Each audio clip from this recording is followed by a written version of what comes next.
Hello and welcome back or welcome to the channel. I'm Loudguns and today we're going to kick off some revamped Star Citizen guides with gem mining. Now I used to call this ROC mining, but now with some changes brought in 4.1 where we need to look at hand mining distinctly, and with the release of the Argo Atlas Geo, the Greycat ROC series isn't the only game in town anymore. Gem mining in the ROC mining buggy was really what got me into Star Citizen's industrial gameplay though, so when I set out about making my guide series, this is always one of the ones I like to start with. So if this sounds good to you, grab a cup of tea while I roll the intro, then let's get into it.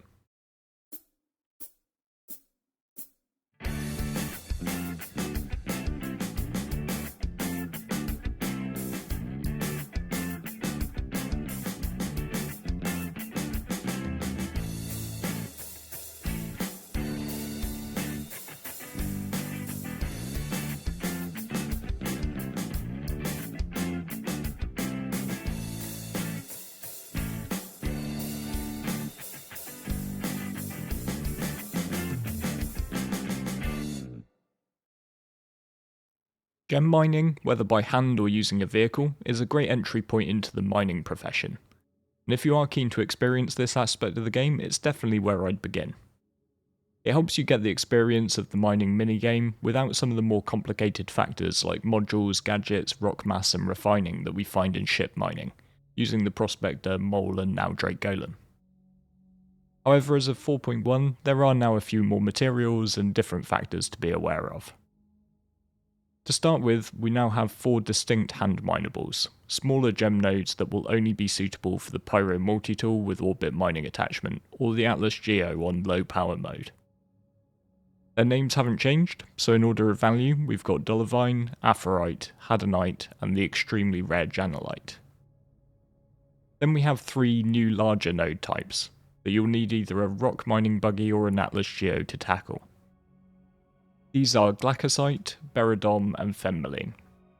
Pre 4.1, ground vehicle spawns also came as Dolivine, Aphorite, and Hadonite, and these new spawns are essentially the same thing, but CIG have opted to make them distinct types.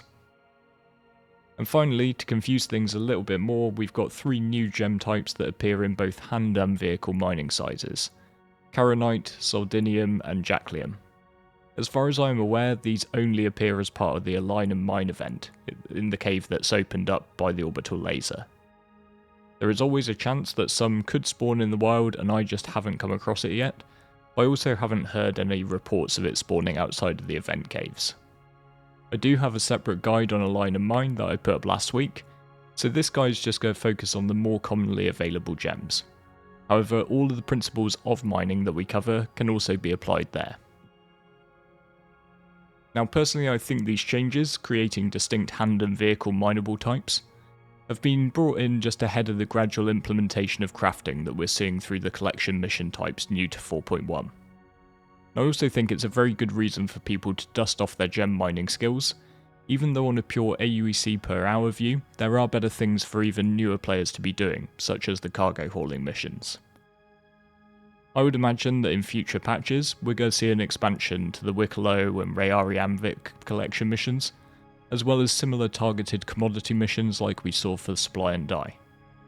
And by making it so that certain gems are hand mine only, CIG have the ability to pull a lever and make hand mining an essential part of the game, as opposed to something you just do once to get enough cash to rent a ROC buggy. As ever though, I think it's important to focus your gameplay on what you find fun. Making money to test out new ships is all well and good, but if you aren't actually enjoying yourself while you do it, then you most likely just go get bored and pack the game in entirely. So if a career in Star Citizen industry sounds good to you, then let's start with a quick look at the various mining vehicles and equipment that we'll want. First up, we've got the original Greycat ROC Mining buggy. This is an all-in-one solution with a single seat from which you can drive the buggy and operate the size 0 laser. It has a gem hopper on the back with capacity for 1.2 SEU, recently increased from the 0.8 that it used to have. Now each gem is essentially 0.001 SCU, or 1 CSCU, so essentially you've got space for 1,200 individual gems. You can purchase a ROC in-game for 104,000 AUEC from the New Deal showroom, or you can rent one from any refinery deck in either Stanton or Pyro for as little as 2.5k a day. The ROC's big brother, the ROC-DS, is technically a two-person vehicle, although it is completely manageable on your own. The driver and laser seats are separated here, so there's a bit of seat switching to get around if solo, but you do get an enhanced cargo capacity with 3.2 SEU in the hopper, and the DS can only be bought, not rented. It will set you back a little more than its little brother at 142k. And now we also have the Argo Atlas Geo, a new mining mech brought in with 4.1.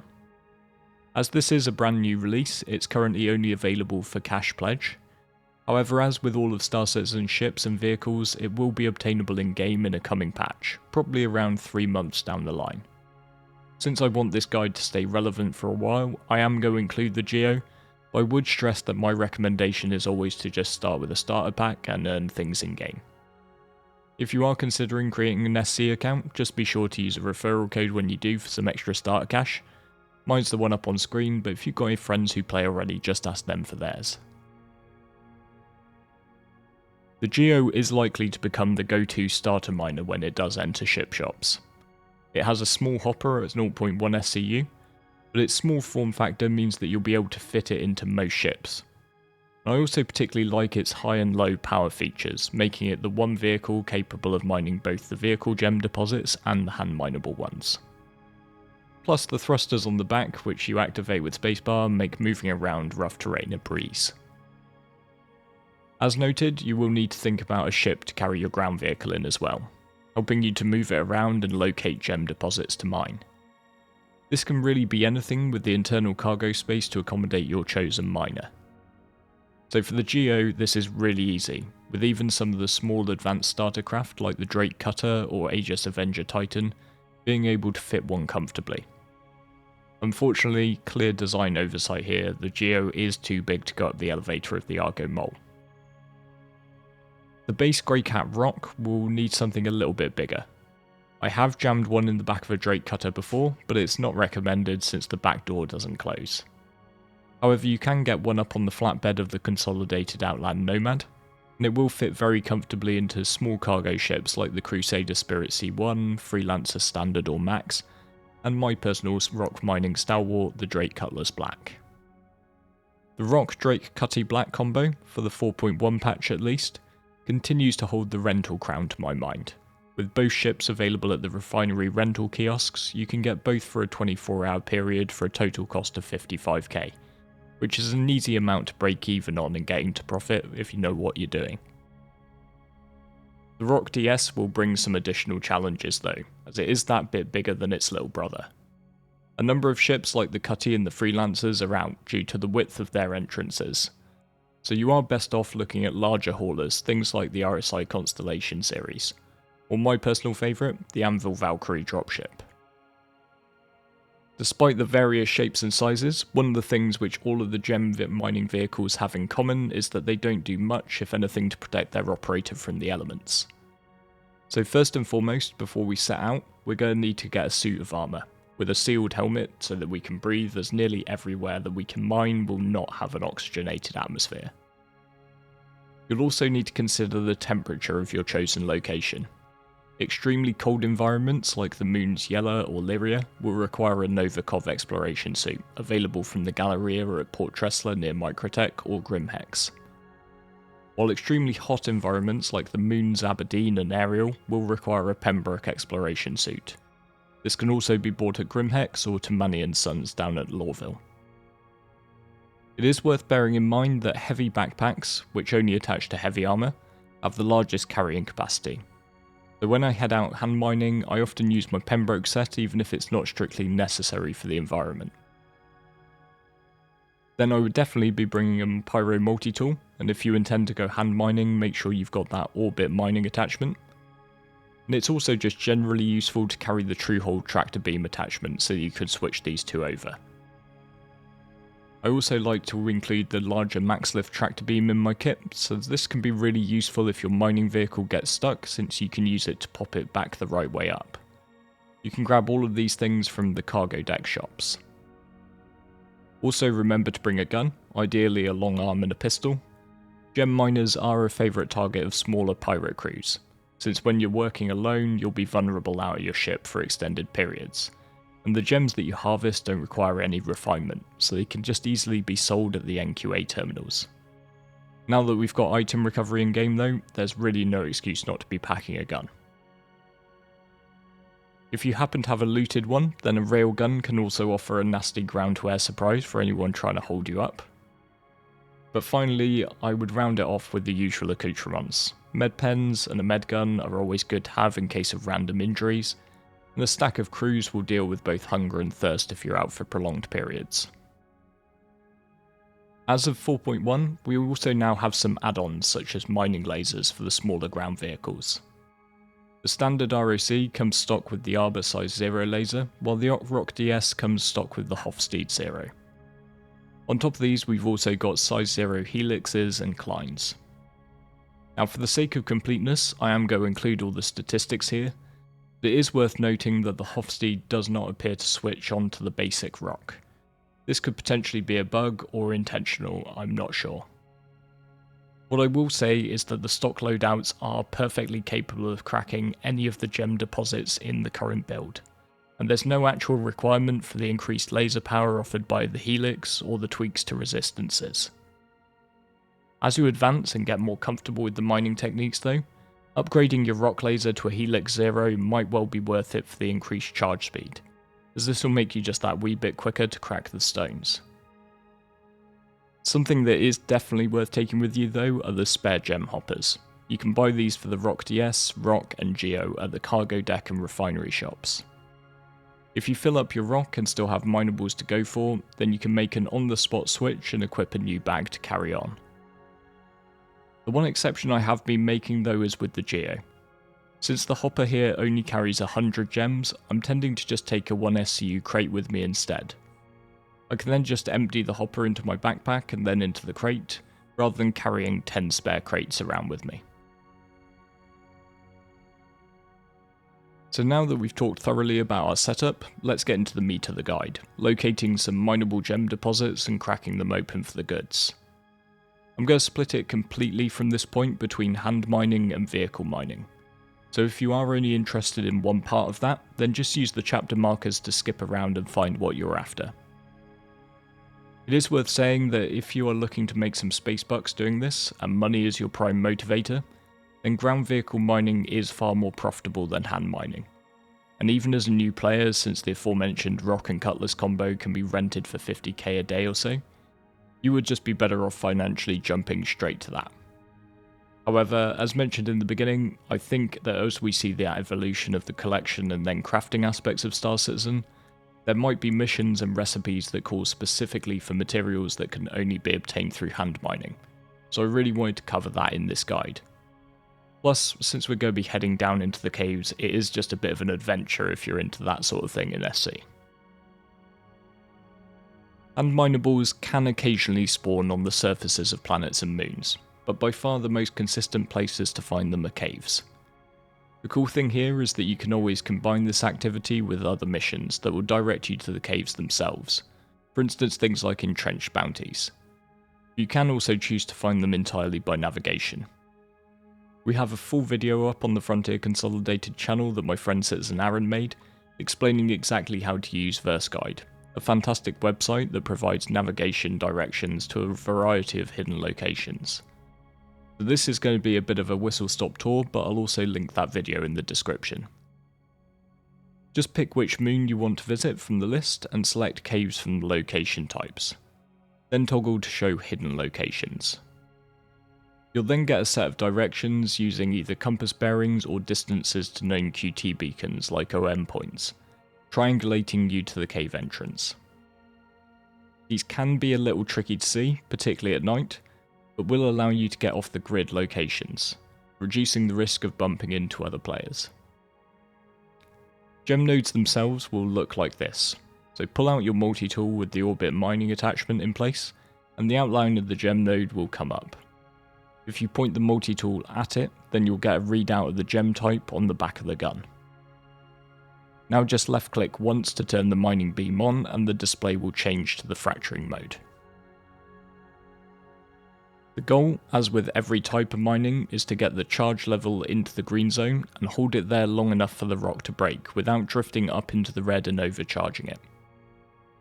Use left alt and mouse wheel to control the power of your laser. I find it helps to just gradually go up, experimenting with the levels of charge that will get enough juice going in to build that charge level. And that way I know that once I'm in the green I can just notch it one down from there and the charge will fall again, giving me a way out if I get too close to the red zone.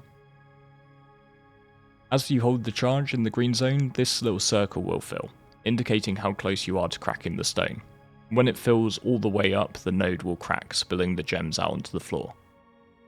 If you do overcharge the rock, just let it cool down again. Pull your laser away, and if you've got time, just wait for it to come back down. If you've cooked it too far and it's going to explode, just get as far away from it as you can. But with the rock cracked, you can now press F to pick these up individually.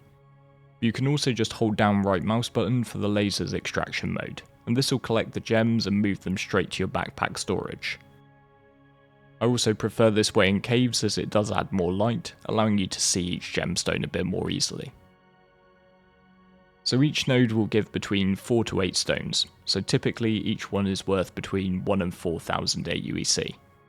The range of value between the different types is quite stark, with Dollarvine only fetching 119 per gem, Aphorite 170, but Hadnite fetching 442 AUEC. So while it's not significant money on its own, picking up any Hadnite stones that you see on the way out of a cave for another mission can be a nice little kicker. Unfortunately, during the making of this video, I wasn't able to find any Janelite to show you. I've only found it a couple of times before, always in the sand cave type. Each Janelite gem sells for 137k, so a node of that would fetch you between 500k to a full million. However, they are exceedingly rare, so when you're out gem farming, it's probably best to not rely on finding that stuff. While we're down in the caves though, I think it's a good idea to take a quick look at the Atlas Geo. As uniquely, you can switch the Geo over to a low power mode by pressing Alt and 4, and this will make it suitable for using on the hand mining gems. As you can see, you get a far clearer display, but the principle is very much the same as with the hand mining tool. Scan the rock by holding the crosshair on it and then activate the laser with left mouse button, and scroll up on the mouse wheel to add power and down to reduce it, finessing that point until you charge the green zone and crack the stone. You can then switch over to extraction mode by holding left alt and clicking left mouse button, and now when you activate the laser with left mouse, it will use its extraction beam to scoop up the gems. I've got to say, the Geo is a very cool piece of kit, but it does show some of the limitations of a lot of the legacy caves, with most of them having tight entrances that are just impassable for the mech suit even, meaning that you will end up doing 99% of the stones inside with a normal hand tool. Hopefully, as the patches keep coming out, we'll see more caves modelled off the event cave or a line of mine or similar that are fully passable by vehicles. And as I mentioned before, when out hand mining, I tend to use heavy armour so I can equip a larger backpack for more gems, and then I'll bring this 1 SCU storage crate from the cargo deck, so that if I need to I can clear out my backpack and head back in for more. I found the Drake Cutter to be a perfect ship for this, comfortably fitting the storage crate in a Geo, and I reckon that when the Geo makes its way into ship shops, this would be my recommended buy for any would-be miners just looking for that entry-level gem setup for under 1 million credits. Once you've had enough of subterranean conditions though, you'll want to head back to one of the LEO stations around Stanton, Everest Harbour, Seraphim Station, Bajini Point or Port Tressler. Here you can deposit your gems into the station inventory, either just through the storage terminals if they're just in your backpack, or if you've got more in your box you can send that box itself down the cargo elevator. Now head back to the Galleria deck where you'll find the admin office. Now outside this are a number of commodity kiosks. Select the station from the drop down on the left hand side, and your gems should appear in the list. Just click sell on those to make some admittedly quite modest profits. It is worth noting that you can get slightly more per gem by heading down to one of the mining outposts around Hurston. However, it can be safer and more reliable to head to the stations themselves. I will do the outposts later when we look to sell our gems from vehicle mining in the next section. So how about if we want to try gem mining on a slightly more industrial scale? Well, now it's time to get into the world of vehicle mining, using either one of the ROCs or the Geo. Unlike the hand minables, the 3 vehicle minables will spawn on the surfaces of most planets and moons. However, it's important to think about where to go to maximise our profitability, as the payout divergence between the types is once again pretty big. Blackosite, which used to be Dollarvine, pays the least at 115 credits per gem. Beridon, which replaced Aphorite, is a little better at 172.5. But Fenmaline, which replaced Hadonite, is significantly more valuable than either at 391 per. So ideally we want to find locations with more Fenmaline than anything else. In Stanton, the hotspots, both in terms of Fenmaline and the weather, are Aberdeen and Ariel, both moons orbiting the planet Hurston.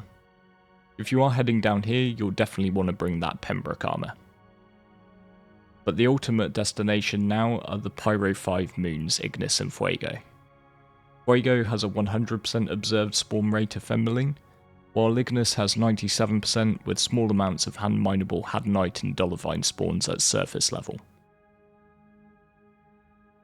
Check out the website Regolith, which I'll link in the video description if you do want to consider other destinations, or if in a future collection mission you specifically need to go after Glacosite or Beridon rather than Fenmaline.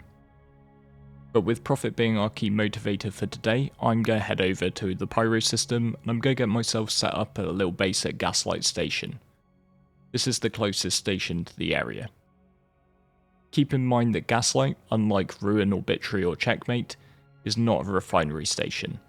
So if you do need to pick up bits and bobs like mining lasers or spare hoppers, just stop in Stanton or at one of the other stations in Pyro before heading down this way. Gaslight does have a cargo deck though, so you will be able to pick up various bits and bobs. So we used to have to head out to mining outposts to call in our vehicles, but thankfully nowadays you can do all of this from the comfort of your hangar.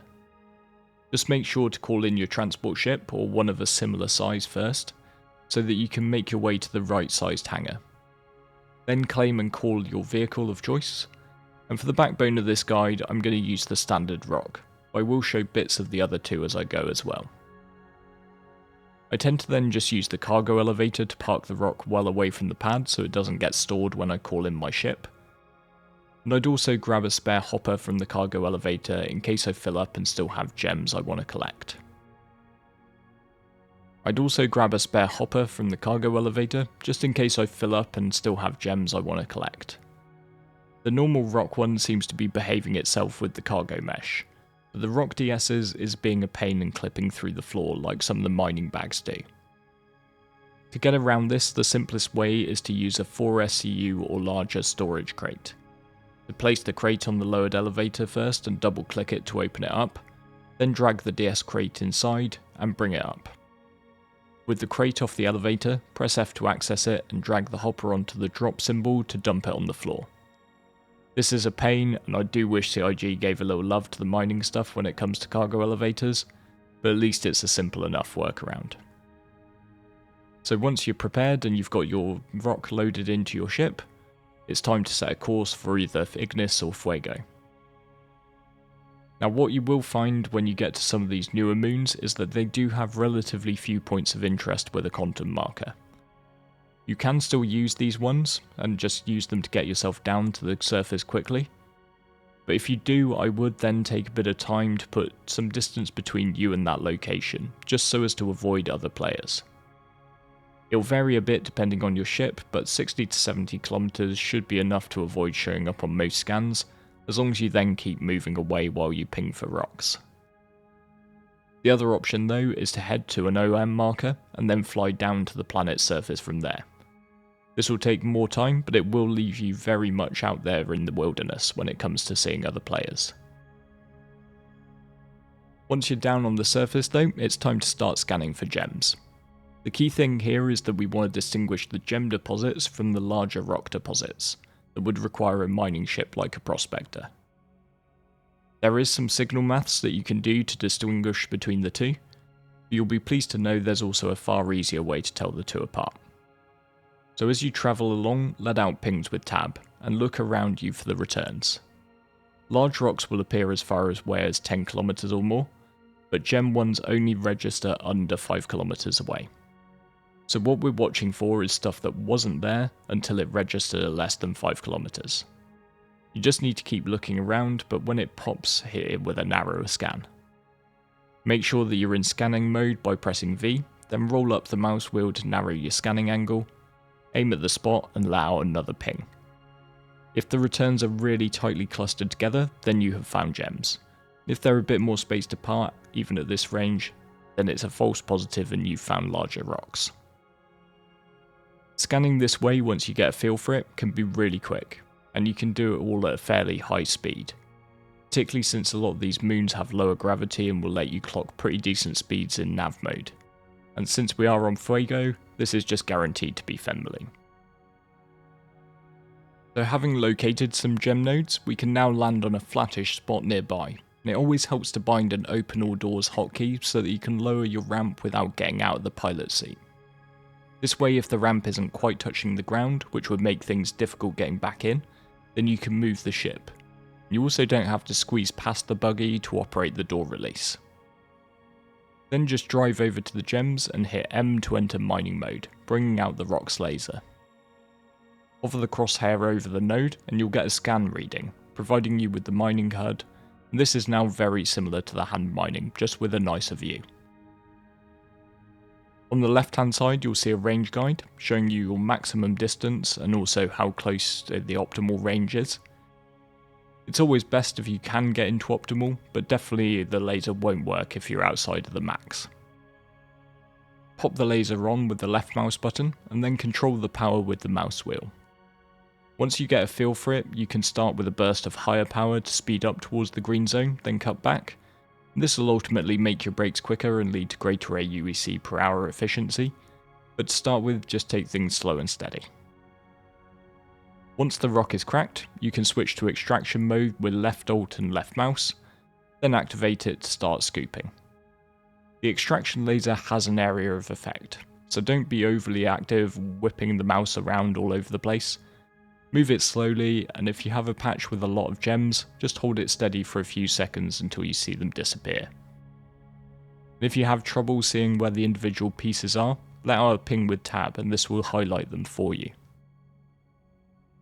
Some stones might take a ricochet and end up way out. Keep in mind that each individual gem is only worth a few hundred credits, and you'll go gather upwards of 1,000 on an average run. Chasing around after every single last one is just going to kill your efficiency. So if it's on your way over to another node, be sure to grab it, but don't go driving hundreds of meters just to get one sneaky gem. Once you've done gathering, switch back to fracturing mode with left alt and mouse, and start work on the next stone. What I do tend to do is break 3 to 4 nodes at a time before I switch over to extraction. Since the nodes are generally clustered quite closely together, this creates quite a thick carpet of gems, making for a quicker extraction overall. Just a little time saver, but stack a few ideas like this on top of each other and it'll add up to way more efficient runs. If you ever need to access the ROC's inventory, you can head round to the back and press the open button. This way you can transfer any gems from your backpack into the main hopper and vice versa. A little trick that you might want to consider is filling your backpack with gems after your first run. SC has got a lot better with server recovery etc. at protecting your progress from crashes, but there is always just a risk that you disconnect. If you do, then at least when you log in next time, you'll have 100 gems to show for your efforts. So our first run just netted over 300 gems, and that took around 20 minutes or so to do. Since I'm purely going for the most valuable gem type, we are looking at about 120k's worth, so not too shabby. However, we've got quite a bit more space in the hopper, so it's time to load the buggy back up into the ship and head out scanning for another patch. The ROC-DS is very similar in many ways to the standard ROC. You just have to get used to a little bit more switching back and forth between seats to make it work solo. And this makes positioning really important. Thankfully the DS also has a little bit more laser power, so you do get a little bit more range to play with. I tend to look for a spot where I'm going to be able to farm 5 to 6 nodes at least before needing to move. When you're happy with your position, just hop out and get into the mining seat on the right hand side of the vehicle. You'll need to power the laser on, but then it's exactly the same as its little brother. The last time I made a ROC mining guide, I surprised everyone, myself included, by actually delivering a positive review of the ROC-DS. The large clusters that we find now are well suited to its larger cargo capacity. I do think the DS has a way superior view from the dedicated mining seat, without the elements of the driver's cab that can sometimes get in the way on the standard version. However, as a 4.1, I think I'm going back to the standard ROC. There seems to be a bit more spread in the gems, even when the node has been perfectly broken, and I found in the DS that I was having to move around more or miss quite a lot of stones. I also think that the normal ROC's 50% increase in capacity from 800 to 1200 gems is actually a big buff, and the ease with which you can buy and switch hoppers now reduces the advantages of the DS's bigger size. I do, however, very much like the Hofstede laser that the DS comes with standard, which doesn't seem to fit on the normal ROC. It has a better charge rate than the Arbor, although not quite as fast as the Helix, but it gives you the biggest green zone buff at plus 40%, making it very hard to go wrong with. If CIG expand gem mining in the future and add in some more challenging, more valuable varieties, then maybe the DS might make a comeback for me. The Atlas Geo though is an absolute joy to use, and I really can't wait for this vehicle to come into the in-game shops so that more folks can give it a go. I particularly like that ability to switch between high and low power modes, making it the only one of the vehicles capable of tackling both sizes. And this could come in particularly handy when you come across patches of Hadonite on the surface, since you can net these quickly without having to resort to a hand tool. However, for solo mining, I don't think it's likely to actually replace the ROC for me. The difference in hopper size, 100 versus 1200, means that you will spend a lot of your time decanting gems out of the Geo and into your storage, or switching those boxes over.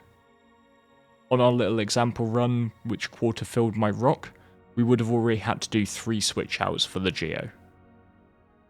Where I do think the Geo is going to be really cool is when we run group mining events within our community. Since you can pack an awful lot of these little guys into a transport ship and descend on a patch like this with 5 or 6, quickly grabbing everything then coming back to the mothership, allowing the miners time to decant their gems while the pilot locates another field. If this sort of thing sounds fun to you, then do just pop into our Discord using the link in the video description. So thanks to that little segue, Worker Be Loud has finished up filling the ROC's hopper, and now at this point I could just switch in a new hopper and carry on mining. However, this is one of those moments where I think it's worth considering that just because you can do something doesn't mean you should.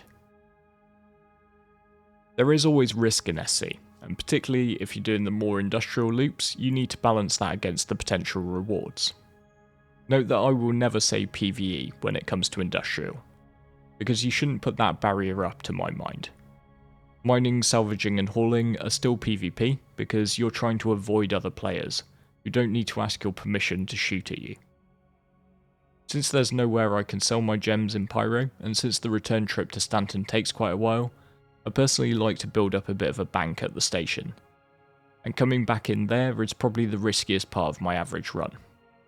Other players are going to be around, and while I haven't found Pyro to be anywhere near as murder hobo ridden as some might say, people can be a bit more trigger happy. So generally, I just try to fill the bag of gems once per run. I like to have the spare and switch it in if I've got a few more nodes to crack in a patch. I'm loosely happy banking 1000 to 1500 at a time. If I lose this much because I've run into someone on the return journey, I can live with it. But if I lost 6,000 or 10,000, I might just quit gem mining for the foreseeable future. To make things a bit trickier for any pirates waiting in ambush, I always add a dogleg jump when I think the locations I'm operating between are predictable. First line up on another point, and jump for about 1,000,000 kilometers or 2. Then just cut your jump by holding down left mouse button, and then redirect yourself to Gaslight. This will just mean that you're not coming in on that direct line that everybody can predict. Once you're there, burn in hard when you come out of jump, pull a hanger and get inside it ASAP. Let your guard down when the door closes. Once inside, pull the rock out of the ship to give yourself a bit more space to work with. And now while you're in the driver's seat, you want to press Alt and K to unlock the ports of the ship, allowing you to detach parts, in this case the hopper. Head round the back and interact with F where it says deploy to open up the back, and then use your tractor beam to detach the bag. You can place this and any others that you've got directly onto the freight elevator and send it down to your local inventory. Then with the elevator down, move the bag back onto the platform and double click to open it up. Then drag the gems themselves out of the inventory and over into the station inventory to store them. Then just reverse the process to reattach the bag and close up the hatch, ready to head out for another run. And after a few runs like this, I've got enough banked to justify making the trip back to Stanton. Again, this is purely down to risk reward. Only take what you can afford to lose with you, as there's always the chance that somebody could gank you on the trip. If that means that you head back to Stanton to sell up every single mining run, then that's all good, you do you. Personally, I'm happy to run the risk with 1 or 2 million credits worth, but really it's going to come down to what a lot of money and a lot of time is to you at your point in the game right now. Also, do keep in mind that going to Pyro isn't at all necessary. The moons in Stanton may not be quite as profitable as these spots in Pyro, but you don't need to run the choke point of the jump gate to make it to a sell location. If you're doing it like me, then grab yourself a decent sized crate from the cargo deck and load your gems inside, and then load that onto your ship. Make sure you dogleg your jump to the gateway, just be sure to leave yourself enough fuel, I came pretty close to running out. And once you're safely on the other side of the jump gate, set a course for Hurston.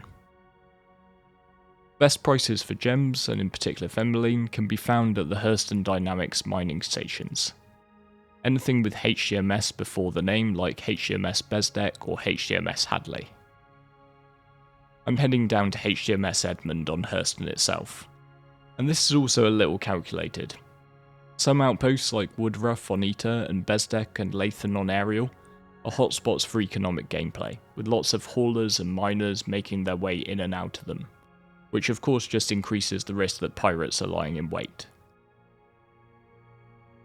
Meanwhile, Edmund is a lot less trafficked, so it can make for a good option, although I have just said that in a guide which the pirates will almost certainly watch, so maybe look for an outpost which is just similar. Once you're down there, load your crate up onto the elevator at the outpost and send it down. Then bring it back on, open it up, and empty out the gems into the local inventory. We can then head on into the storage building, which is marked by an orange light. And here you'll find a commodity kiosk, where once you select your local inventory from the drop-down, you can start selling your gems. It'll probably only accept 1,000 at a time, so you may have to hit sell a few times depending on how many you have, but the demand is very high relative to the amount of gems anyone will be bringing in, so you can usually get them sold in one server tick. And there you have it. Stop and enjoy a random eclipse, chug a bottle of cruise, and then head back out to make your fortune as a miner. Honestly, I know that gem mining is not the Verse's ultimate moneymaker, but I do love how accessible it is, and I actually find the whole process really enjoyable. So I'm hoping that as we see more of these collection mission types, ultimately a full-fledged crafting system, we'll see more developed demand and reasons to go out doing a variety of industrial loops, or more of a market for those who enjoy this aspect of the game who want to sell to those people who don't. As ever, if you enjoyed the video and found it useful, I would massively appreciate if you hit subscribe, dropped a like and shared it with a friend or mate or your grandma as she's about to go headfirst into the mining loop. And if you like what I do, then just by watching and commenting on the vids, you're already doing more than enough. But should you wish to contribute to my editing burrito fund, I do have a Patreon which you can find in the vid description as well. But with all that said, I just want to say thank you for watching all the way to the end, and I look forward to seeing you next time.